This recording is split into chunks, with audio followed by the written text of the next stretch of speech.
اعوذ باللہ من الشیطان الرجیم بسم اللہ الرحمن الرحیم الا بذکر اللہ تطمئن القلوب صدق اللہ العظیم وصدق رسولہ النبی الکریم ان اللہ وملائکتہ یصلون علی النبی یا ایہا الذین آمنوا صلوا علیہ وسلموا تسلیما اللہم صل علی سیدنا و مولانا محمد معدن الجود والکرم وآلہ وصحبہ وبارک وسلم۔ تمام تعریفیں حمد و ثنا اللہ تعالی جل جلالہ کے لیے۔ زاں بعد درود و سلام نبی اکرم نور مجسم شفیع معظم احمد مجتبیٰ جناب حضرت محمد مصطفیٰ صلی اللہ تعالی علیہ وسلم کی ذات والا صفات کے لیے حمد و صلوات کے بعد قرآن مجید نے ارشاد فرمایا الا بذکر اللہ تطمئن القلوب، فرمایا خبردار ہو جاؤ اللہ کے ذکر میں ہی دلوں کا اطمینان ہے، اللہ کے ذکر میں دلوں کا چین ہے۔ لوگ بہت سارا مال، بہت ساری دولت، بہت ساری عقل اور بہت سارا شعور ہونے کے باوجود بے سکون ہیں۔ جس چیز نے زمانے کو تکلیف میں مبتلا کر دیا ہے اور جو چیز ڈھونڈنے سے نہیں ملتی وہ اطمینان ہے، وہ قرار ہے۔ لوگ بھیک مانگتے ہیں، منت کرتے ہیں، دہائی دیتے ہیں کہ کہیں سے سکون کی دولت مل جائے، لیکن وہ میسر نہیں آ رہی۔ بڑے بڑے لوگ ہیں اور میں عرض کر چکا ہوں کہ مالدار بھی ہیں اور عقل مند بھی ہیں، باشعور ہیں، پڑھے لکھے ہیں، پر قلبی سکون، راحت، اطمینان، چین انہیں میسر نہیں آ رہا۔ راتیں جاگ کر گزر جاتی ہیں، دن آزمائش میں بیت جاتا ہے۔ وہ کبھی اس کے لیے ٹھنڈے علاقوں کا سفر کرتے ہیں، کبھی دوستوں کی مجلسوں میں جا کر کے بیٹھتے ہیں، کبھی گھر سے دور اکیلے میں تنہائی میں وقت گزارنے کی کوشش کرتے ہیں، لیکن دولت سکون ناپید ہوتی ہے، میسر نہیں آتی۔ عرش کا رب فرماتا ہے کیوں تو بھٹکتا پھرتا ہے، کیوں دائیں بائیں جاتا ہے، چپ کر کے مسجد آ جا اور لوگوں سے بچ کے تنہائی میں میرا ذکر کر۔ اللہ ملے گا کیا؟ فرمایا اعلیٰ بذکر اللہ تطمئن القلوب، میں تیرے بے چین دل کو چین عطا کر دوں گا۔ وہ تیرا تڑپتا اور پھڑکتا ہوا مزاج، اسے میں سکون کی دولت دوں گا۔ یہ تجھے کہیں اور نہیں ملے گا، یہ میری یاد میں ملے گا۔ یہ چین، قرار، سکون تجھے یہیں میسر آئے گا۔ اطمینان قلبی زندگی کا حسن ہے بھائی، دولت سکون اصل ہے۔ بڑے ٹھنڈے کمرے میں کچھ لوگوں کو نیند نہیں آتی، اور داتا صاحب رحمۃ اللہ علیہ آپ جائیں تو دونوں سڑکوں کے بیچ جو فٹ پاتھ ہے نا، اس پہ بھی کچھ لوگ سوئے ہوتے ہیں۔ ادھر سے بھی گاڑیاں گزرتی ہیں، ادھر سے بھی گاڑیاں گزرتی ہیں، لیکن بس نیند ہے نا، اللہ کا فضل ہے، اس نے دے دی ہے، آنے والوں کو آ گئی ہے۔ اطمینان قلبی۔ میرا معاشرہ بے سکون ہے، بے قرار ہے۔ مجھے کچھ لوگ کہتے ہیں جی میں آج کل بڑا بور ہو رہا ہوں، تو میں کہتا ہوں یار ہمیں تو ٹائم ہی نہیں ملا آج تک بور ہونے کا، نہیں وقت ہی نہیں اتنا میسر آیا۔ کون سا ٹائم نکالے جس میں بندہ بور ہو؟ وہ تو ہے کہ انسان کچھ فارغ ہو، کہیں اس کے پاس گنجائش ہو تو بور بھی ہو لے۔ کیسے بور ہو لیتے ہو؟ یہ کیا ہوتا ہے بور ہونا؟ زندگی میں اتنا وقت ہی کہاں ہے کہ انسان بور ہوتا پھرے اور یہ تصور بناتا پھرے کہ میں بڑی آزمائش میں ہوں، تو میں بڑے بور ہو رہا ہوں، تو میں بڑی تکلیف میں ہوں۔ تو وقت بہت زیادہ ہے ہمارے پاس، لا یعنی کاموں میں ضائع بڑا ہوتا ہے، تو ہم بور ہوتے ہیں، پریشان ہوتے ہیں۔ اللہ فرماتے ہیں یہ جو میری یاد ہے نا، لیکن اس کا بھی ایک طریقہ ہے یاد کا، اس طریقے سے اگر میرے رسول کریم علیہ السلام نے فرمایا اللہ کا ذکر اس طرح کرنا کہ دیکھنے والا تمہیں دیوانہ سمجھے۔ لوگ سمجھیں کہ کوئی مجنون ہے، کوئی جنونی ہے، کوئی پاگل ہے۔ یہاں اللہ تعالیٰ معاف کرے، آپ ذکر کی مجلس چھیڑیں، آپ نعت شریف کی مجلس چھیڑیں تو بہت سارے لوگ پروفیسر بن جاتے ہیں، وہ ساری نہیں ہلاتے، ان کی زبان ہی حرکت میں نہیں آتی۔ حالانکہ رب کریم کا ذکر اس طرح کرو کہ دیکھنے والا تمہیں دیوانہ سمجھے، کہیں اور کھونے کی ضرورت ہی نہیں۔ میرے حبیب گویا ہمیں فرماتے ہیں تو رب کے ذکر میں اس طرح کھو جا کہ تجھے دنیا کا خیال ہی نہ رہے، تجھے پھر دنیا کی ہوش نہ رہے۔ لیکن اگر نماز میں بھی خیال غیر آئے، ذکر میں بھی توجہ کہیں اور ہو، زندگی میں وہ عجیب لمحہ تھا، وہ میرے ساتھ تھا اور میں تنہا تھا، اگر ماحول یہ ہو کہ آپ کہیں جسم کے ساتھ تو موجود ہوں، روح موجود نہ ہو، تو پھر لذت ذکر بھی میسر نہیں آتی، پھر کیف نہیں حاصل ہوتا۔ یاد رکھیں کہ اس طرح کھو کے رب کی یاد کہاں سے کیف آئے گا؟ الجھ ہی پڑا گئے ہیں۔ وہ مستی، وہ سرور، وہ کیف جو اللہ کے ذکر میں ہوتا تھا، جو کبھی مرشد کامل کے سامنے بیٹھ کر لوگ اللہ اللہ کرتے تھے تو لگتا یہ تھا کہ یہ یہاں ہیں ہی نہیں، یہ تو کہیں اور چلے گئے ہیں، یہاں موجود ہی نہیں۔ لیکن اب وہ موج نہیں، وہ شوق نہیں، وہ درد نہیں، وہ ذہن نہیں۔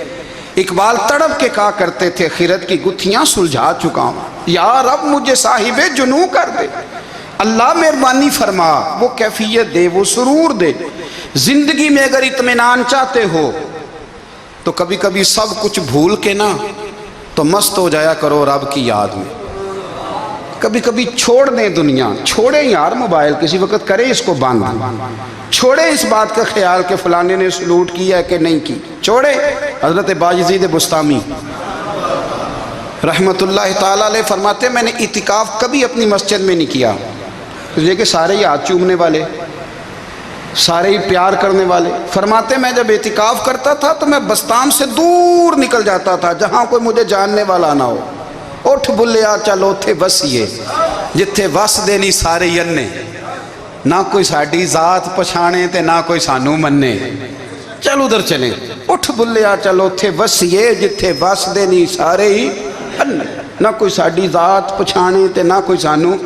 اتنا شوق ہے سلوٹ کرانے کا، اتنا شوق ہے تعارف کرانے کا، اتنا شوق ہے اپنا بتانے کا، تو یہ چیز غلبہ کر جاتی ہے، پھر نام رہ جاتا ہے، روح نہیں رہتی، پھر وجود رہ جاتا ہے، پھر باطن کی کیفیت نہیں رہتی۔ خدا را اپنے آپ کو بے چین نہ کرو، بے قرار نہ کرو، بے سکون نہ کرو، رب کی یاد میں آ جاؤ، درود و سلام میں آ جاؤ، نعت کے حسن میں آؤ، تلاوت کی دنیا میں آؤ، سجدوں کے نور میں آؤ، آؤ کبھی کھول کے دل مسجد کی صفائیاں کریں، آؤ نہ کبھی کوئی بوڑھا، دادی، نانی، دادا ان کے پاس بیٹھ کے پیر دبا کے اللہ کو راضی کریں۔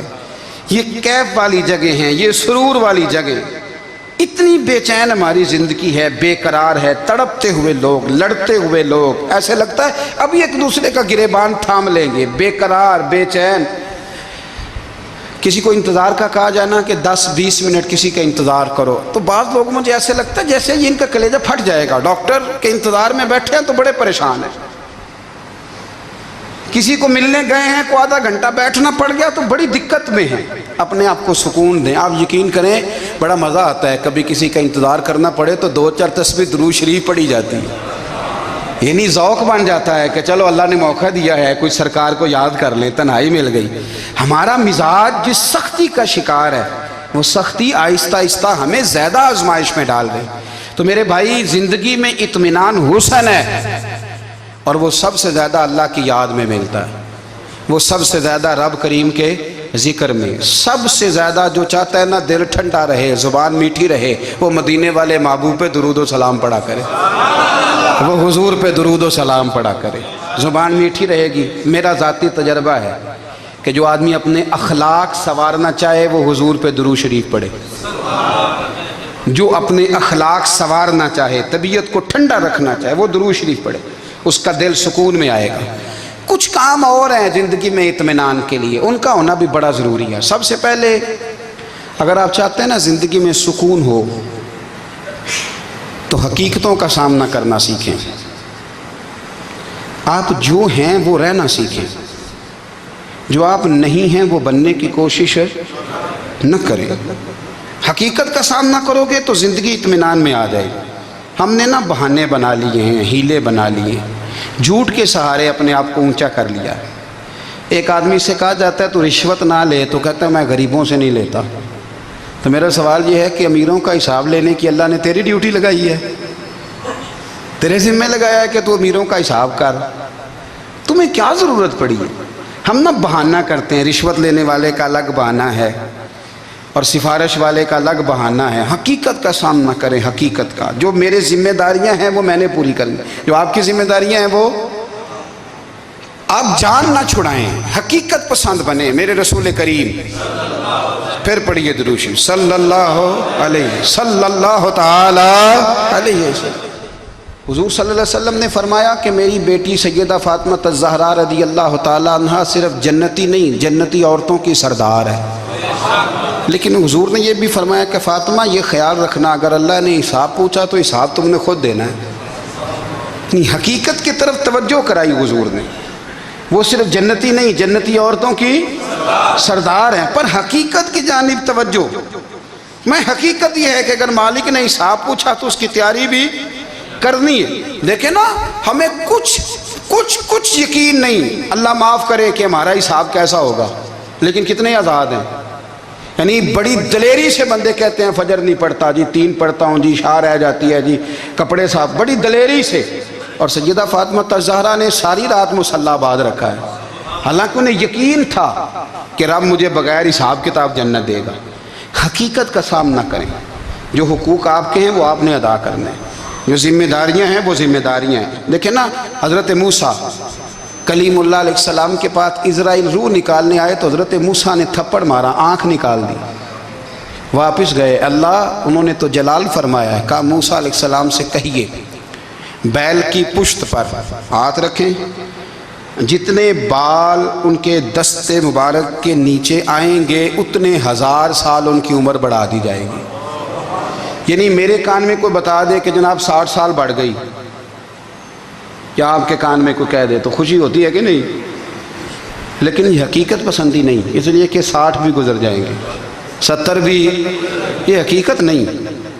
حضرت موسیٰ کلیم، چلے میں مثال دیتا ہوں، سمجھ لے 10 بال، حالانکہ بہت زیادہ آتے ہوں گے، 10 بال اگر حضرت موسیٰ کے ہاتھ کے نیچے آئے تو 10,000 سال تو عمر بڑھ گئی نا۔ 10 یعنی 10 سال نہیں، 10 100 نہیں، 10 بہت زیادہ تھی نا۔ تو حضرت موسیٰ کلیم اللہ علیہ السلام سے آ کے عرض کیا گیا حضور بیل کی پشت پر ہاتھ رکھیں، جتنے آپ کے ہاتھ کے نیچے بال آئیں گے اتنے 1000 سال عمر بڑھ جائے گی۔ تو حضرت موسیٰ نے حقیقت پسندی والی بات کی، فرمایا پھر کیا ہوگا؟ 10,000 سال کے بعد پھر کیا ہوگا؟ کہا حضور جانا تو پھر بھی ہے، فرمایا پھر ابھی چلتے ہیں۔ اگر جانا ہے نا، جانا ہے تو پھر، اگر جانا ہے تو پھر ابھی۔ اور سجنوں اگر نماز پڑھنی ہے تو ابھی کیوں نہیں؟ اگر داڑھی رکھنی ہے تو پھر رمضان کا انتظار کیوں کریں، ابھی کیوں نہیں؟ اگر سچ بولنا ہے تو پھر، اگر رزق حلال کھانا ہے تو پھر انتظار کاہے کا؟ حقیقت ہوتی ہے، بہانہ ہوتا ہے، حقیقت چھپ نہیں سکتی بناوٹ کے اصولوں سے، کیونکہ خوشبو آ نہیں سکتی کبھی کاغذ کے پھولوں سے۔ یہ بات یاد رکھیں، اگر جانا ہے تو حضرت کلیم فرمانے لگے پھر 10,000 سال کے بعد بھی جانا ہے تو آج بھی۔ ہمیں بے قراری زندگی میں اس لیے کہ ہم حقیقت پسند نہیں، ہم بہانوں میں، ہم ہواؤں میں جیتے ہیں، ہواؤں میں، خیالات میں زندگی گزارتے ہیں۔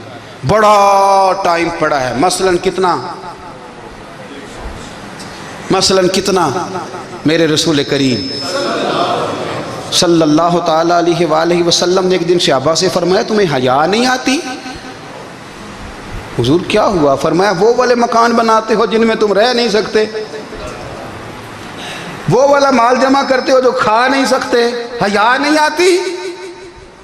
عرض کی حضور حکم کریں تو محبوب فرمانے لگے جوتے کا ایک تسمہ بند کرتا ہوں تو سوچتا ہوں دوسرا بند کرنے سے پہلے موت آ جائے گی، ایک سانس اندر جاتی ہے تو دوسرا آنے سے پہلے میں یاد کرتا ہوں کہ مجھے دنیا سے جانا ہے۔ تمہیں حیا نہیں آتی؟ وہ مکان بناتے ہو جن میں رہ ہی نہیں سکتے، وہ مال جمع کرتے ہو جو کھا، حقیقت پسند نہیں بھائی۔ ہم بہت سارے لوگ ہیں بڑی باتیں سناتے ہیں، بڑی میں کہتا ہوں اصل میں نا زیادہ باتیں سنا کے نا بیچارہ اپنے آپ کو مطمئن کرنا چاہتا ہے.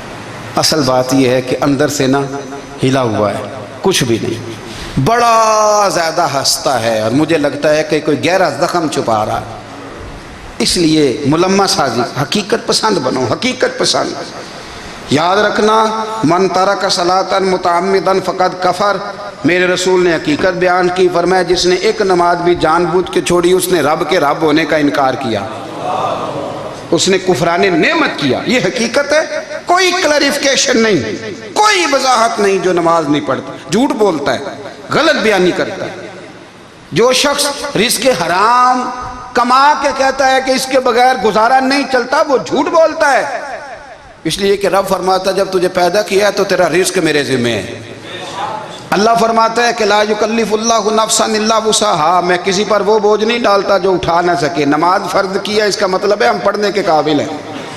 اس نے ہمارے ذمہ داریاں لگائی ہیں تو مطلب یہ ہے کہ ہم ذمہ داریاں ادا کرنے کے قابل ہیں، ورنہ وہ کہتا ہے میں وہ بوجھ ڈالتا ہی نہیں جو تجھ سے اٹھایا نہ جائے. اگر چاہتے ہو کہ زندگی میں اطمینان ملے تو خدا را حقیقت پسندوں والی زندگی گزارو. یہ فضاؤں میں زندہ رہنا، ہواؤں میں، اللہ بڑا معاف کرنے والا ہے، اللہ بڑا کریم ہے، معاف کر دے گا. تو بھئی یہ بات صحابہ کو بھی پتا تھی، یہ اہل بیت کو بھی خبر تھی، تو وہ تو ایک ایک بات کا لحاظ کرتے تھے. یہ غوث اعظم کو بھی پتا تھی، یہ ان کے والد کو بھی پتا تھی جنہوں نے کسی کا ایک سیب کھا لیا تھا تو 12 سال اس کے گھر میں نوکری کرتے رہے. انہیں نہیں پتا تھا اللہ بڑا کریم ہے، معاف کر دے گا، ایک سیب ہی ہے نا. تو حقیقت پسندی آپ کو سکون دے گی. اور اگر آپ نے اپنے آپ کو غیر مطمئن کیا ہوا ہے، بات کچھ اور ہے، اور آپ نے اپنے آپ کو ڈال کسی اور طرف لیا ہے، تو پھر آپ کو سکون مل سکتا. سکون حقیقت پسندی میں، اصل میں سکون ہوتا ہے، اداکاری میں سکون نہیں ہوتا. تیسری بات سنیں، اگر آپ چاہتے ہیں زندگی میں مطمئن رہیں تو دنیا داروں سے امیدیں توڑ دیں، اللہ اور اس کے رسول سے امید وابستہ کریں، اولیاء اللہ سے امیدیں وابستہ کریں، صحابہ اور اہل بیت سے امیدیں، اللہ اور اللہ والوں سے امیدیں، دنیا داروں سے امیدیں. آپ کو پتہ ہے دنیا دار کی تباہی کب ہوتی ہے؟ جب انہیں خوش آمدی مل جاتا ہے. چودھری کا بیڑا اس وقت غرق ہوتا ہے جب اسے چودھری کہنے والے زیادہ ہو جاتے ہیں. سیٹھ صاحب اور نواب صاحب بیچارے تباہ تب ہوتے ہیں بھولے پن میں، جب ان کے دائیں بائیں ریلا ہوتا ہے سیٹھ صاحب کہنے کا. لوگ انہیں کھانا چاہتے ہیں، پیار ان کا نہیں ہوتا، ان کی جیب کا ہوتا ہے. محبت ان سے نہیں ہوتی، ان کی کرسی سے ہوتی ہے.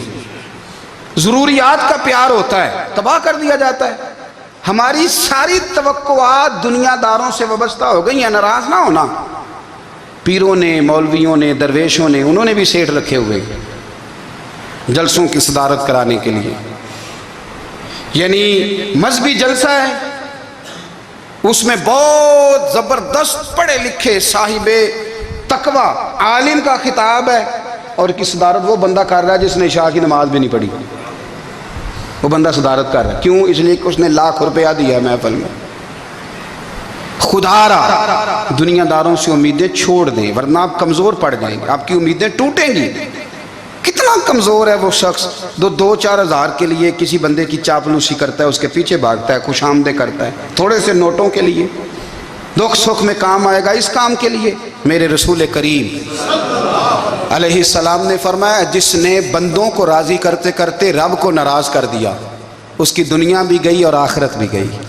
اور فرمایا جس نے بندوں کی پرواہ نہیں کی، اللہ کو راضی کیا، فرمایا اگر رب راضی ہو گیا تو لوگوں کے دلوں میں بھی محبت پیدا فرما دے گا.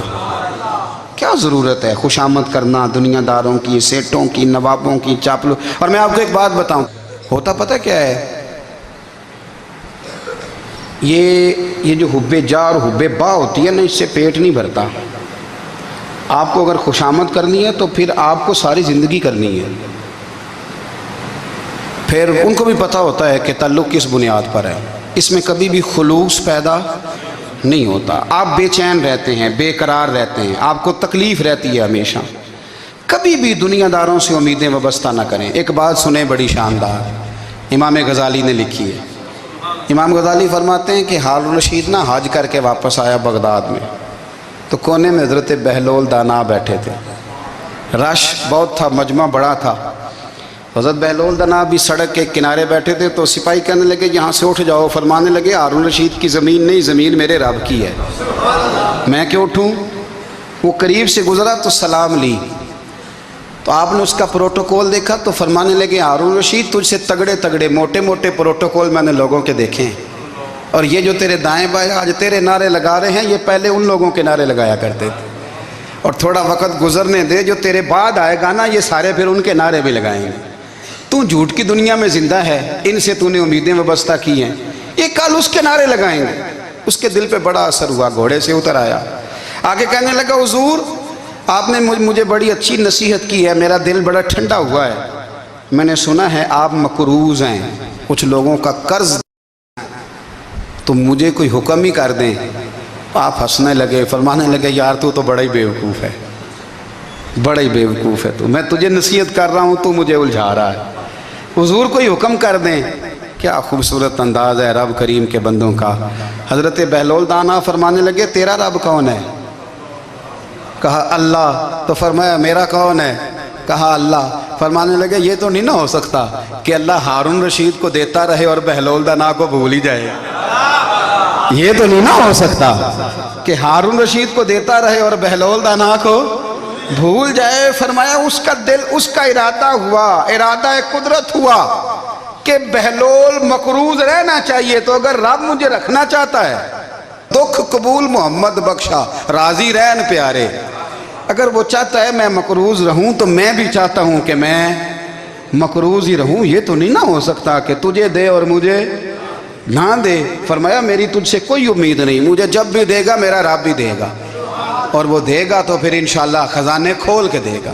دنیا داروں سے امیدیں وابستہ کرنا، لوگوں کے پیچھے، یہ چھوڑ دیں، آپ بے چین رہیں گے، بے قرار رہیں گے۔ اللہ والوں سے ضرور امیدیں وابستہ کریں، اس لیے کہ ان کے پاس جو کچھ ہوتا ہے وہ دراصل رب کا ہی ہوتا ہے، لیکن سیٹھوں سے، نوابوں سے، سیاستدانوں سے باز آ جائیں، ہماری بڑی امیدیں وابستہ ہیں۔ میں اکثر کہتا ہوں جتنے پھیرے نوکری کے لیے دنیا دار کے دروازے پہ لگائے ہیں نا، اس سے کم دفعہ مسجد میں نفل پڑے ہوتے تو رب اتنی بڑی مہربانی فرما دیتا۔ تیسری بات یہ یاد رکھیں، اگر سکون لینا چاہتے ہیں نا، اگر سکون لینا چاہتے ہو نا تو لوگوں کو ڈسکس کرنا بند کر دو۔ کس کو اللہ نے کتنے پیسے دیے ہیں وہ جانے اور اللہ جانے، کس کو اللہ نے کتنی گاڑیاں دی ہیں وہ جانے، اور لوگوں کو ڈسکس کرنا جی۔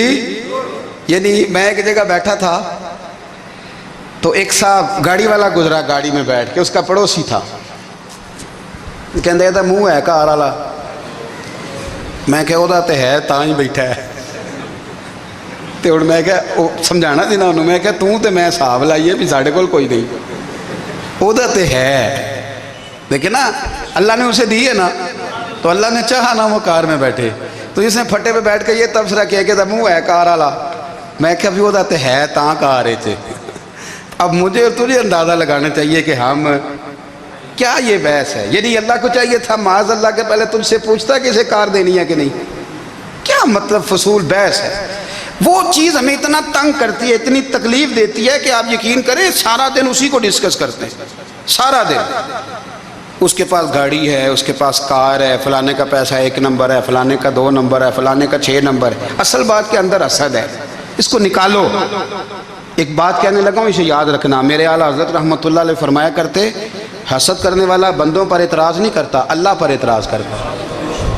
وہ کہتا ہے اللہ اسے کیوں دیا ہے، اتنا کیوں دیا ہے، معاذ اللہ وہ اللہ کی تقسیم پر اعتراض کرتا۔ حسد کرتے ہو بے چین رہو گے، حسد آپ کے دل کو تڑپا کے رکھ دے گا، چھوڑے۔ اللہ بڑا کریم ہے، جس کو جہاں چاہتا ہے وہاں بٹھا دیتا ہے۔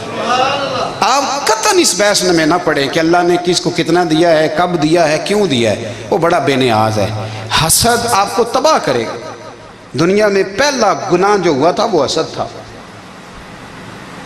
ابلیس نے حضرت آدم سے حسد کیا، کہنے لگا میں بہتر ہوں، سرداری اس کو مل رہی ہے، تو یہ تو اللہ کو پتہ ہے نا کس کو دینی ہے۔ اور دنیا میں پہلا قتل حسد کی وجہ سے ہوا، حابیل قابیل کے درمیان حسد کا معاملہ تھا، خاتون کا نکاح اس سے کیوں ہو رہا ہے، مجھ سے ہونا چاہیے۔ حسد تباہی کرتا۔ آپ یقین کریں، یعنی دکاندار کے سامنے دوسری دکان پڑتی ہے اور پریشان ہو جاتا ہے، وہ کہتا ہے میرا کیا بنے گا، لا حول ولا قوت الا باللہ العلی العظیم۔ یعنی تیرا کیا خیال ہے کہ تیرے حصے کی روٹی وہ کھا جائے گا؟ اتنا چھوٹا دل، یعنی تیرا موقف یہ ہے کہ تیرے حصے کا نصیب اس تک چلا جائے گا، یہ تیری خواہش ہے؟ ایک دوسرے کی کمزوریاں بیان کرنا، اس کا تو مال ہی ناقص ہے جی، اس کے تو پاس ہی کچھ نہیں، یہ تو کمزور لوگوں کا طریقہ ہے۔ میرے رسول کریم علیہ السلام گزر رہے تھے، پت جھڑ کا موسم تھا، خزاں کا موسم تھا، درختوں کے پتے جھڑ رہے تھے، صحابہ کو ساتھ لے کے حضور گزرے اور ایک درخت کی ٹہنی کو پکڑ کے حضور نے ہلایا۔ صحابہ فرماتے ہیں کہ چھم چھم اس کے پتے گرے، زمین پر ڈھیر لگ گیا۔ حضور نے فرمایا دیکھا تم نے کیا ہوا؟ حضور ہاں۔ فرمایا کتنی تیزی سے پتے جھڑے ہیں، صرف تنا رہ گیا ہے اور خالی ٹہنیاں رہ گئی ہیں، کوئی حسن بچا ہے؟ حضور نہیں۔ تو نبی کریم فرمانے لگے جو حسد کرتا ہے نا، اس کی نیکیاں بھی اسی طرح جھڑ جاتی ہیں، اسی طرح۔ اور ایک جگہ حضور فرمانے لگے جس طرح راکھ لکڑی کو آگ کھا جاتی ہے، جس طرح لکڑی کو آگ، جب آگ کھا جائے تو پھر لکڑی کو لکڑی نہیں کہا جاتا، راکھ کہا جاتا ہے، کوئلہ کہا جاتا ہے، اس کی اصل باقی یعنی اسے کھائی جاتی ہے۔ تو حضور علیہ السلام فرمانے لگے جس طرح آگ لکڑی کو کھا جاتی ہے، فرمایا اسی طرح حسد نیکیوں کو کھا جاتا ہے، نیکیاں رہتی نہیں۔ حسد کرنے والے کے پاس نیکیاں یعنی ان کی اصل شکل موجود، کبھی بھی حسد نہیں کریں۔ اللہ کی تقسیم ہے، جس کو چاہے جب چاہے جتنا چاہے عطا کرے۔ اور چوتھی بات میرے بھائی، کبھی بھی بغض نہ پیدا کریں، بغض والے لوگ بے سکون رہتے ہیں۔ بہت ساری کمزوریاں ہمارے اندر ہوتی ہیں نا، پھر اللہ ہماری روزی تو نہیں نہ بند فرماتا، یہ تو نہیں کہتا کہ زمین سے نکل جاؤ۔ اگر یہی والا معاملہ ہو جو ہمارا ہے کہ شادی پہ اس نے میرے ساتھ برا سلوک کیا تھا، اب ساری زندگی بغض رکھنا ہے، اگر یہی معاملہ فرشتے اللہ کی بارگاہ میں کہیں کہ یا اللہ اس نے فلانے دن شراب پی تھی، اب اس کو زمین میں نہیں رہنے دینا، نظام زندگی چلے گا؟ تو اگر اللہ ہمیں معاف کرتا ہے تو ہم بندوں کو معاف کیوں نہیں کرتے؟ آپ یقین کریں اتنی لمبی عداوتیں، اتنا لمبا حسد، اتنا لمبا بغض، اتنا لمبا۔ حدیث میں نے پڑھی، میں حیران رہ گیا۔ میرے نبی کریم علیہ السلام نے فرمایا اپنی بیوی سے کبھی بغض نہ رکھنا، اگر اس کی ایک بات ناپسند ہو تو اسے چھوڑ کے وہ بات دیکھو جو تمہیں پسند ہے۔ میں اس حدیث کو پڑھ کے سوچنے لگا کہ کیا بیوی کا بھی بغض رکھتے ہیں لوگ؟ اب حضور نے کہا ہے تو اس کا مطلب ہے لوگ بیوی کا بغض بھی رکھتے ہیں۔ اب اس پر استدلال کر کے مجھے کہنا پڑے گا کہ سسرال والوں کا بغض بھی رکھتے ہیں، کہنا پڑے گا کہ بھائی کے سسرال والوں سے بھی بغض رکھتے۔ اس حدیث کی روشنی میں سمجھا کہ لوگ بھابھی کا بغض بھی رکھتے ہیں، بغض، ورنہ عادتیں تو ہماری بھی کئی بری ہوتی ہیں۔ اگر عادات ایک وجہ بنے اختلاف کی تو عادتیں تو ہماری بھی کئی بری ہیں، لیکن ہم اپنی بری عادتوں سمیت اپنے آپ سے پیار کرتے ہیں، اور سامنے والے کی ایک بھی عادت بری ہو تو اس سے بغض رکھتے ہیں۔ بغض نہ پیدا کریں۔ میرے نبی پاک علیہ السلام نے فرمایا کچھ چیزیں تمہارے دین کو مونڈ ڈالیں گی، تباہ کر دیں گی، کاٹ دیں گی۔ حضور کون سی؟ فرمایا حسد، تکبر اور بغض، یہ تمہارے دین کو تباہ کر دیں۔ ہم بے چین اس لیے ہیں کہ ہم نے بہت سارے لوگوں کا بغض پالا ہوا ہے، اور ہر فیلڈ میں سیاستدان نے سیاستدان کا، ذاتیات پر اتر کے بات کرتے ہیں، معزز ترین لوگ، تاجر نے تاجر کا، اللہ ماشاءاللہ بعض جگہ پہ اہل علم بھی ایک دوسرے سے عداوت رکھتے ہیں۔ خدا را دل رب کریم کے آنے کا ٹھکانہ ہے، یہ صاف ہوگا تو اس میں رب رسول کے جلوے ہوں گے، اور اگر اس میں عداوت ہو، اس میں بغض ہو، اس میں کینہ ہو، نفاق ہو، سنیں میرے رسول کریم حضرت ابوبکر صدیق رضی اللہ تعالیٰ عنہ کہتے ہیں میں رو ہی پڑا۔ مکہ فتح ہوا نا تو اکرمہ بن ابو جہل نے پیغام بھیجا کہ میں نا کلمہ پڑھنے کے لیے آ رہا ہوں۔ بات لمبی ہے، میں موضوع پہ رہنا چاہتا ہوں۔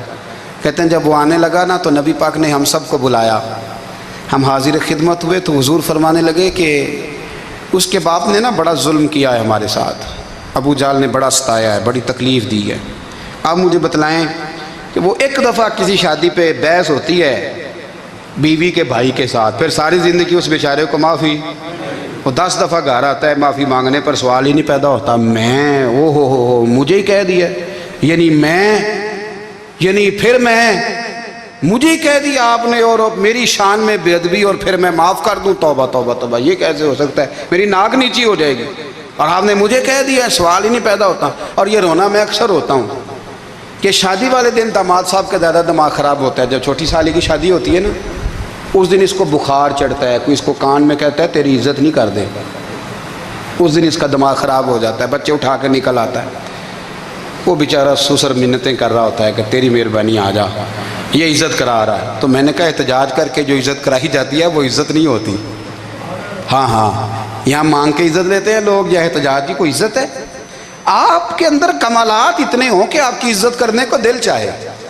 یعنی مزہ آئے یعنی لطف آئے یعنی آپ دور بیٹھے ہوں تو کسی کا دل کرے آپ کو اسٹیج پہ بلانے کے لیے یہ کیا بات ہوئی کہ چھائے جانا اور بھاگ کے آگے جانا ان سے نکلیں اکرمہ بن ابو جہل کلمہ پڑھنے کے ارادے سے آ رہے ہیں حضور علیہ السلام نے صحابہ کو بلایا کتنی زیادہ دعوت رکھی جا سکتی تھی معاذ اللہ کب سے وہ چلا تھا ظلم کرنے اور اس کے بعد اس کا بیٹا شروع ہو گیا کتنی باتیں تھیں جو ناقابل معافی تھیں پر کریم رسول نے ہمیں بتلایا ہے کہ سکون والی زندگی کہتے کس کو ہے جب سب لوگ جمع ہو گئے تو حضور نے فرمایا بھئی وہ کلمہ پڑھنے آ رہا ہے اس کے باپ نے ظلم بڑے کیے ہیں پر میری نصیحت یہ ہے کہ اس کے سامنے اس کے باپ کو برا نہ کہے خبردار کوئی اس کے سامنے کوئی بات نہ کرے اب وہ کلمہ پڑھنے آ رہا ہے مطیع ہو کے آ رہا ہے بان کے آ رہا ہے کہتے ہیں اللہ کے رسول نے نا کافی دیر تک خطبہ دیا بریفنگ دی بات سمجھائی جناب صدیق اکبر کہتے ہیں میں رو پڑا ایک صحابی مجھے کہنے لگے تمہیں کیا ہوا تو میں نے کہا میں مصطفیٰ کی رحمت پہ رو رہا ہوں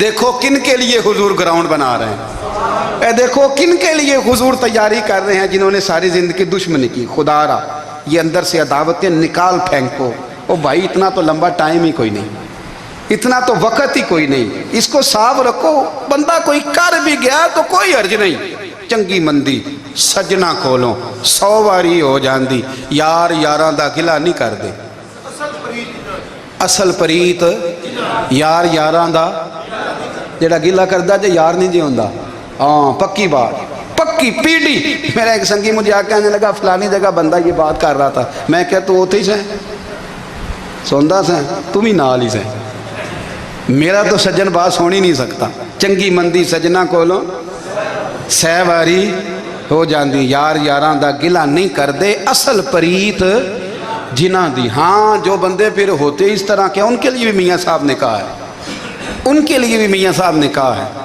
ان کے لیے بھی آپ نے بات ارشاد فرمائی ہے آپ نے فرمایا چنگا ہویا لڑ نیڑیوں چھٹا کتے عمر نہیں لنگی ساری بے قدران دی یاری کولوں توبہ لکھ لکھ باری او چنگا ہویا لڑ نیڑیوں چھٹا کتے عمر نہیں لنگی ساری جو اس طرح کا تھا نا شکوے کرنے والا بغض رکھنے والا فرمایا بے قدران دی یاری کولوں توبہ یعنی لاکھ تے لاکھ کنے ہو گئے یعنی 2 لاکھ باری توبہ کی تھی انہوں نے گنی نہیں جا سکتی جتنی میاں صاحب نے توبہ کر دی بے قدرے دوست بے قدران دی یاری کولوں توبہ لکھ لکھ باری چنگا ہویا لڑ نیڑیوں چھٹا کتے عمر نہیں لنگی ساری تو مہربانی کریں ایک تو اگر آپ مطمئن رہنا چاہتے ہیں تو کبھی کبھی نا مست ہو کے ذکر الہی کریں مست ہو وہ والا ذکر نہیں جس میں آپ موبائل بھی دیکھ رہے ہیں اور کہانیاں بھی میرے سامنے کو بندہ جمعے والے دن یا تقریر کے درمیان تسبیح لے کے بیٹھ جائے تو میں اس سے پوچھتا ہوں تو 2 کام ایک ٹائم جی میں پہ کرنا ہے